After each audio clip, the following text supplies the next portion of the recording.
In this presentation, I will be looking at teaching children to read. There is no one best way to teach young children how to read. Learning to read is a developmental process that takes time. Every child learns differently, so it's important to incorporate different teaching strategies to hold their attention and keep them interested in learning. Teaching students to read doesn't always have to be about formal lessons or worksheets. In fact, sometimes the best lessons are learned when children don't even realize they are learning. In this presentation, I will be presenting some practical ideas you can incorporate into the classroom to help your students or your children become independent readers. The following section gives these practical ideas on how to read. 1. Display letters and words around the classroom. Children are naturally curious. So displaying different words and letters around the classroom encourages students to ask questions about the words and learn about them without even realizing they are learning. Try labeling objects around the room, like windows, the doors, the chairs, whiteboards, or pinning words like black, red, blue to the wall, with the font being in that color. So children will learn to associate words with the objects they see. That is number 1. Number 2, create word families. Word families are words that rhyme.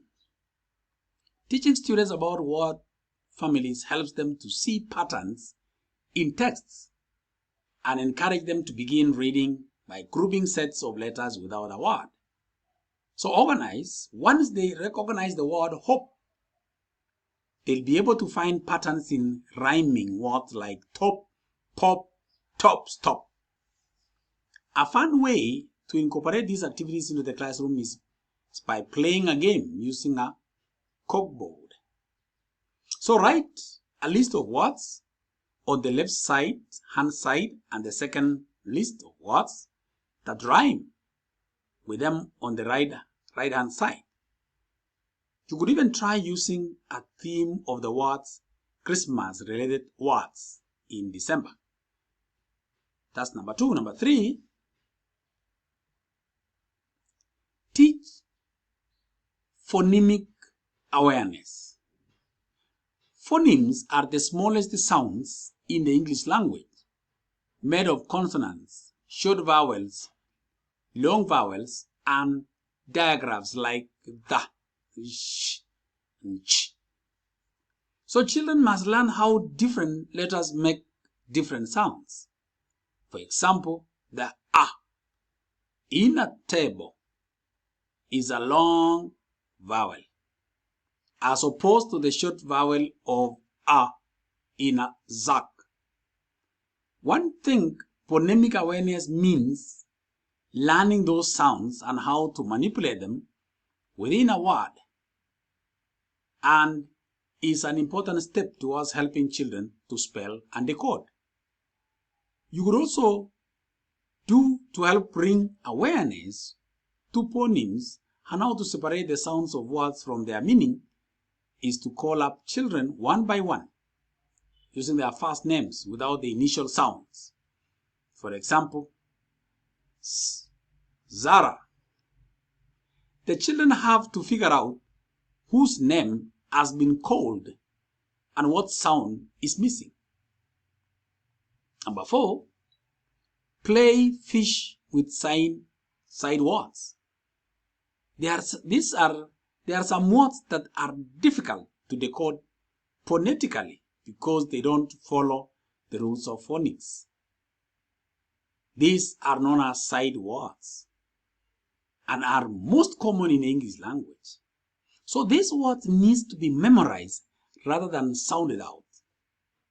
And there are a number of fun memory games that you can use in the classroom to help kids do this. Side words. Fishing involve using magnetic fish cutouts with words on the back of them. Students fish using a magnetic rod and read the sight word out aloud from the back of the fish they are picked out. So the repetition of the game helps the students master the words and is a lot more fun than just reading words from a printout.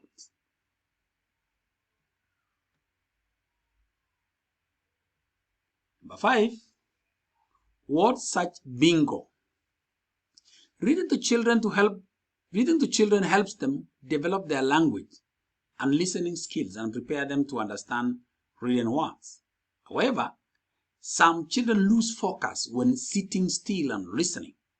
So, it is important to find ways to keep them engaged. One way to do this is to create a bingo game. Hands-on sheets of paper to the students with a list of words from the chapter of the book you are reading to them. As you read the book, the students will circle the words from the sheet they hear. Number 6, help children love to read by making it fun. As teachers, the ultimate goal is to foster lifelong reading skills in students and create children to love to read. Memorizing words is only a starting point. Every child learns to read differently, but ultimately, keeping them engaged in learning is the best strategy. Getting children excited about learning to read through games and interaction is something that every primary school teacher can incorporate into the classroom. So that marks the end of this presentation, where we have been looking at some practical ideas to teach children to read. Thank you.